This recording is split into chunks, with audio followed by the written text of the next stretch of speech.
Hello dear बच्चों, कैसे हैं आप। चलिए आज हम फिर से कक्षा 4 की रिमझिम किताब से एक कहानी पढ़ रहे हैं जिसका नाम है किरमिच की गेंद, है ना। तो चलिए आप हमारी वीडियो में लास्ट तक बने रहिएगा और वीडियो पसंद आए तो लाइक करके शेयर भी करिएगा। ओके, तो चलिए स्टार्ट करते हैं बिना समय बर्बाद करे।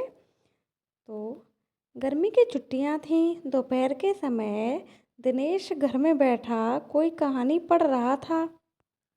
तभी पेड़ के पत्तों को हिलाती हुई कोई वस्तु धम्म से घर के पीछे वाले बगीचे में गिरी। दिनेश आवाज़ से पहचान गया कि वह वस्तु क्या हो सकती है।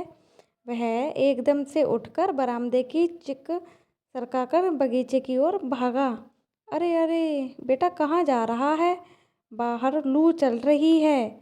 दिनेश की माँ मशीन चलाते चलाते एकदम जोर से बोली, परंतु दिनेश रुका नहीं। उसने पैरों में चप्पल भी नहीं पहनी। जून का महीना था। धरती तवे की तरह तप रही थी, पर दिनेश को पैरों के जलने की भी चिंता नहीं थी। वह जहाँ से आवाज़ आई थी उसी ओर भाग चला। सामने की क्यारी में भिंडियों के ऊंचे ऊंचे पौधे थे। एक ओर सीताफल की घनी बेल फैली हुई थी। क्यारियों के चारों ओर हरे हरे केले के वृक्ष लहरा रहे थे। दिनेश ने जल्दी जल्दी भिंडियों के पौधों को उलटना पुलटना आरंभ किया।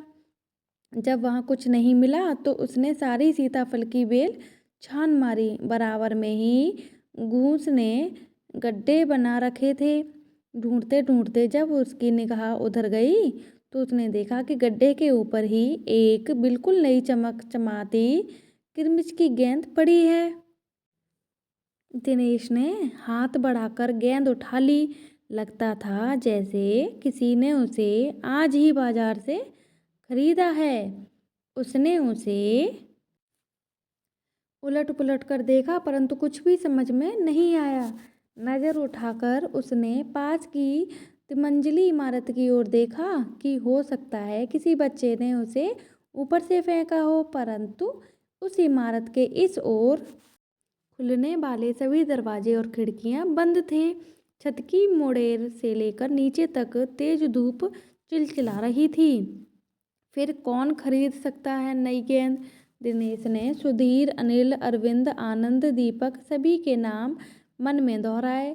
यदि गेंद खरीदी भी है तो इस दोपहरी में इसे नीचे कौन फेंकेगा? हो न हो यह गेंद बाहर से आई है।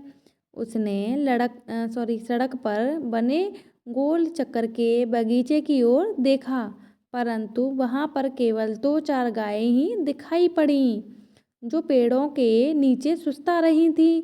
उसे ध्यान आया कि जाने कितनी बार अपने मोहल्ले के बच्चों की गेंदें क्रिकेट खेलते हुए दूर चली गई हैं और फिर कभी नहीं मिली। एक बार तो एक गेंद एक चलते हुए ट्रक में भी जा पड़ी थी। तभी भीतर से माँ की आवाज़ आई, अरे दिनेश, तू सुनेगा नहीं? सब अपने अपने घरों में सो रहे हैं और तू धूप में घूम रहा है।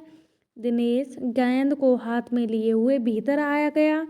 ठंडे फर्श पर बिछी चटाई पर वह लेट गया और सोचने लगा, भले ही यह गेंद मोहल्ले में से किसी की न हो, परंतु ईमानदारी इसी में है कि एक बार सबसे पूछ लिया जाए।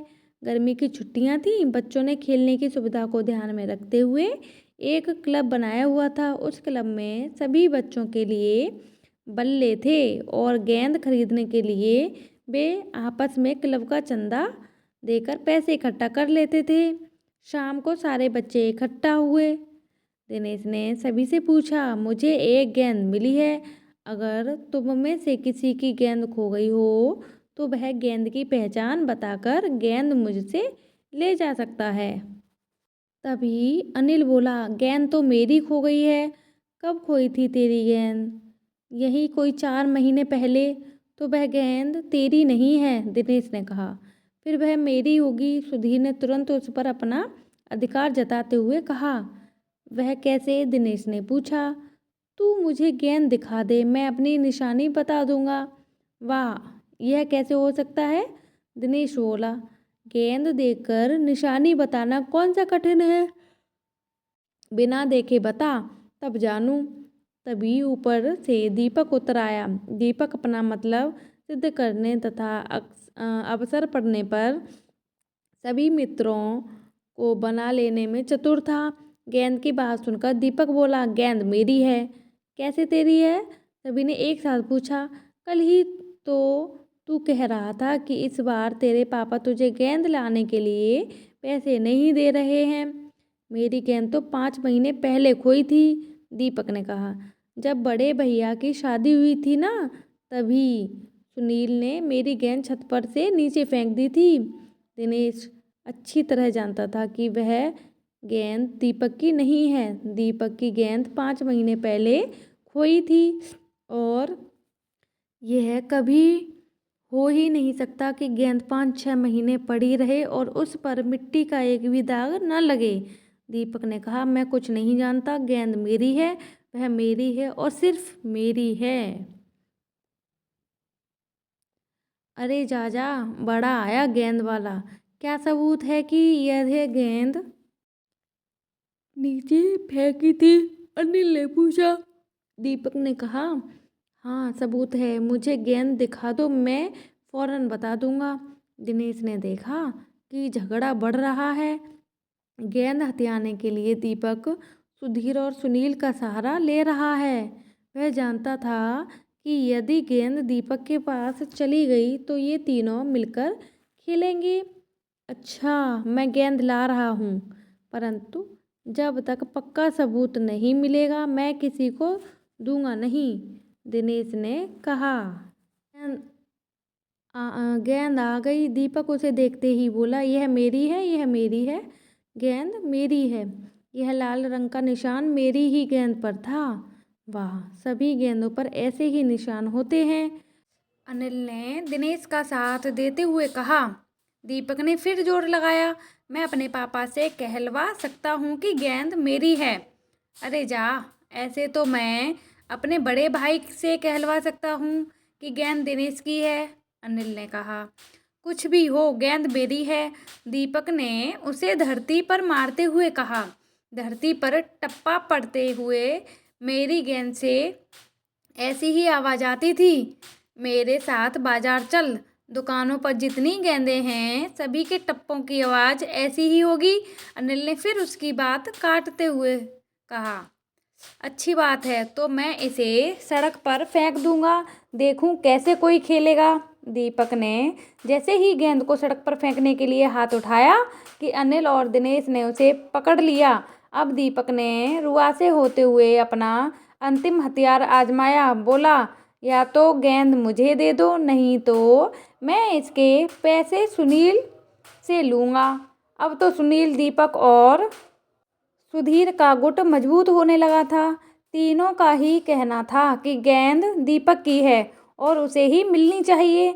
दिनेश तब तक चुप था। वास्तव में दिनेश का मन उस समय सबके साथ मिलकर उस गेंद से खेलने को कर रहा था। बोला, अब चुप भी रहो, झगड़ा बाद में कर लेंगे, अपने अपने बल्ले ले आओ, पहले खेल लें। 5 मिनट के भीतर ही खेल आरंभ हो गया। दिनेश बल्लेबाजी कर रहा था। अभी 2-4 बार ही खेला था कि वह चमकदार नई गेंद एकदम जोर से उछली और दरवाजा पार कर सड़क पर जाते हुए एक स्कूटर में बनी सामान रखने की जालीदार टोकरी में जा गिरी। स्कूटर वाले को शायद पता भी नहीं चला। तेजी से चलते हुए स्कूटर के साथ गेंद भी चली गई। बच्चे पहले तो चिल्लाते हुए स्कूटर के पीछे भागे, परंतु जल्दी ही सब रुक गए। वे समझ गए थे कि स्कूटर के पीछे भागना बेकार है। एक पल के लिए सभी ने एक एक की ओर देखा और फिर सभी ठहाका मारकर हंस पड़े। तो बच्चों, बताओ कैसी लगी कहानी? इस कहानी में मज़े आए? आपस में सभी बच्चे किसके पीछे लड़ रहे थे? गेंद के पीछे। गेंद मेरी है, मेरी है, गेंद मेरी है, लेकिन गेंद बाद में किसी की नहीं रही। वो कहाँ चली गई थी? किसी व्यक्ति के स्कूटर में चली गई थी।